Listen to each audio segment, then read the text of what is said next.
Maintenant, ce sentiment de contrôle est aussi perceptible au niveau de vos rapports avec les partis politiques, où le gouvernement donne parfois l'impression d'avoir les opposants qu'il préfère et utilise. 2 cas rapides.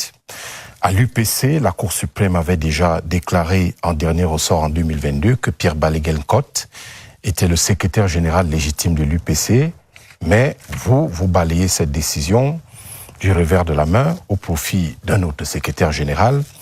Au PCRN, la Cour d'appel de Marois, par un arrêt rendu le 19 juin 2025, a confirmé, après le tribunal de première instance de Kaélé, que c'est bien le député Cabral Libi, le président de ce parti.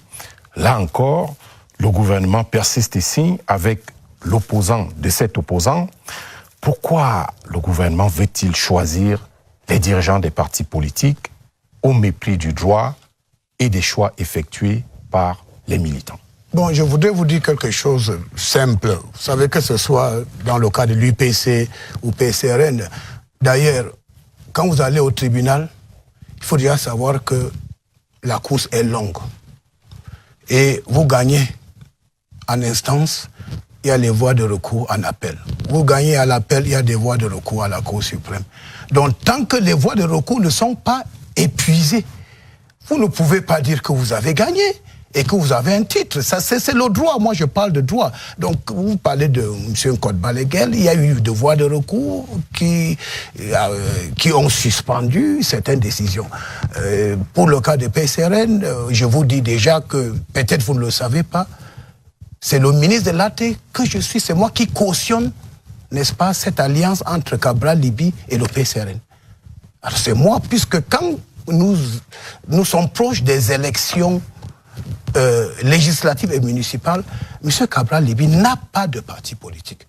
Alors quand il est venu me voir, j'aurais pu dire que non, si j'avais quelque chose contre lui, ça je vous le dis, j'aurais pu dire que bon, allez vous débrouiller. En ce moment-là, il n'avait pas, puisque à l'élection présidentielle, il était avec un autre parti politique. Et quand nous arrivons à l'élection législative ou les élections municipales, il n'a pas d'appareil politique.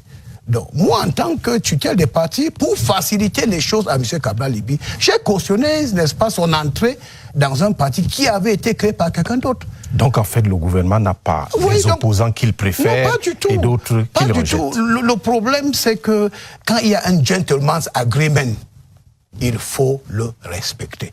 Et d'ailleurs, vous savez, lui, malgré le fait, je vous le dis, malgré le fait qu'il y a eu appel, souci à exécution et tout ça, mais quand il allait déposer ces documents, est-ce que nous, on a fait obstruction?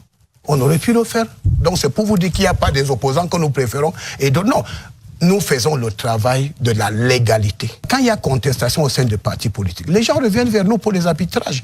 N'oubliez pas que c'est le MINAT qui a l'ADN des partis politiques. C'est le MINAT qui dispose des actes, les actes de naissance des partis politiques. C'est au ministère de l'administration territoriale, à la direction des affaires politiques. Donc quand il y a un contentieux, les gens doivent se référer à nous. Et puis la bonne information, pour puiser à bonne source, vous revenez chez la personne qui a les ADN et les actes de naissance des partis politiques. Je crois que je me fais comprendre. En tout cas, on va poursuivre Paul Atangadi, puisque vous aimez les proverbes et les sagesses. Vous allez me permettre un parallèle. Les opposants vous comparent un peu à un personnage des contes africains qu'on appelle Zé la panthère. Dans les contes africains, lorsque Zé la panthère organise une fête, si vous y allez, c'est dangereux. Si vous n'y allez pas, c'est encore plus dangereux.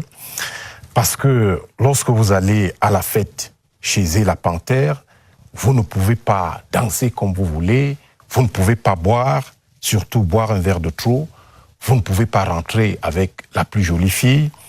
Est-ce que, et tout cela au risque de voir Zé la panthère bondir sur vous et vous dévorer.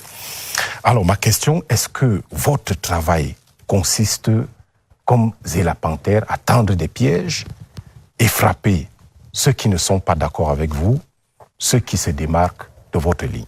Le ministre de l'administration territoriale, c'est le shérif du gouvernement, c'est le shérif du président de la République. Et le shérif, son travail, c'est de maintenir l'ordre. Alors le shérif ne peut pas maintenir l'ordre avec en riant tout le temps. Non, le shérif est là pour réguler.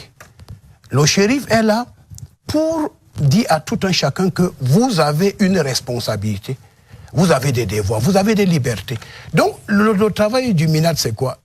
C'est d'abord, et si je le dis, le maintien de l'ordre est graduel. Alors, le MINAD n'est pas la personne qui va arrêter quelqu'un pour rien, qui va intimider quelqu'un pour rien, et qui va cogner quelqu'un pour rien. Non.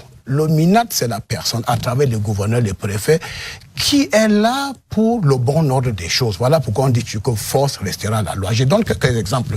Moi, j'étais en train de traverser la ville un jour. J'ai trouvé la police municipale en train d'écraser la tomate d'une maman qui vendait sa tomate, n'est-ce pas, sur les trottoirs. Je me suis arrêté. J'ai dit à la police municipale, vous ne pouvez pas faire ça. Restituer la marchandise. Cette maman, son capital, c'est 5 000 francs.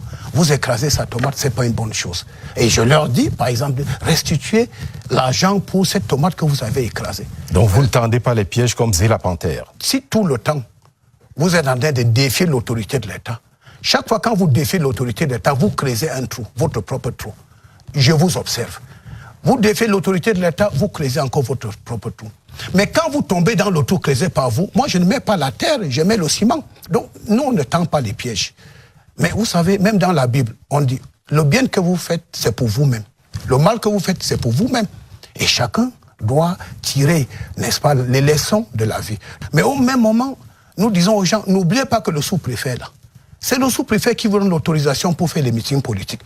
Vous arrivez dans une localité, vous dites que le sous-préfet ne vaut rien, ben vous voulez faire un meeting, il viendra interdire le meeting. Voilà, nous sommes dans un processus électoral. Il y en a qui souhaitent que l'élection se déroule normalement. D'autres disent que si je ne suis pas candidat, le feu va brûler. Si je ne gagne pas l'élection, le feu va brûler. À ceux-là, on dit que vous allez vous brûler vous-même. Ce n'est pas nous. Donc nous sommes là pour, je vous dis une fois de plus, et puis le shérif c'est quelqu'un qui doit être courtois, qui doit être gentil, mais qui est en réalité un monstre froid, qui n'a pas d'amis et qui travaille sans état d'âme. Il faut le savoir. Vous savez, si je dois faire le maintien de l'ordre, et puis on dit aux gens, ne descendez pas dans la rue. Vous descendez dans la rue, nous, quand il faut venir, on ramasse tout le monde. Donc, vraiment, et je vous dis une fois de plus, la logique du maintien de l'ordre est graduelle. Il y a l'éducation, il y a la sensibilisation, il y a les avertissements, et ensuite, il y a la répression. Dans le maintien de l'ordre, si vous le faites dans la complaisance, vous n'êtes pas